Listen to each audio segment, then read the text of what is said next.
Ipinaliwanag ng Korte Suprema kung bakit ibinasura nito ang hiling ni Senador Ronald Bato de la Rosa na temporary restraining order sa arrest warrant ng International Criminal Court. Ayon sa Korte Suprema, more imagined than real o masasabing nasa imahinasyon lang ang sinasabi ni de la Rosa na may panghihimasok sa kanyang mga karapatan. Patunay raw dito ang pagsasailalim sa kanya sa protective custody ng Senado at ang pahayag ni Pangulong Bongbong Marcos noong May 13 na hindi niya iniutos ang pagdakip kay de la Rosa. Pinuna rin ng Korte Suprema na maraming hindi beripikadong ulat at alegasyon sa inihaing very urgent manifestation ni de la Rosa. Hindi raw pwedeng maglabas ang Korte ng TRO o status quo ante order batay lang sa mga espekulasyon. Nanawagan naman sa hudikatura ang asawa ni de la Rosa na si Nancy na huwag ipadala ang kanyang mister sa ICC.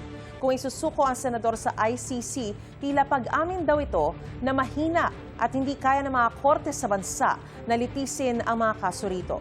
Naunang sinabi ng Office of the Solicitor General na nagsisilbing abogado ng gobyerno na wala ng legal na hadlang para ipatupad ang ICC arrest warrant.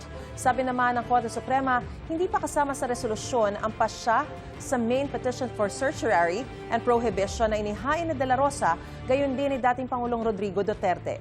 Yan din ang sinabi ng kampo ni de la Rosa. Provisional remedy lang ang dideny. Wala pong ruling na pwede nang i-implementa ang warrant. Pinangungunahan nila yung Korte Suprema na wala pang ang desisyon on the merits of the case.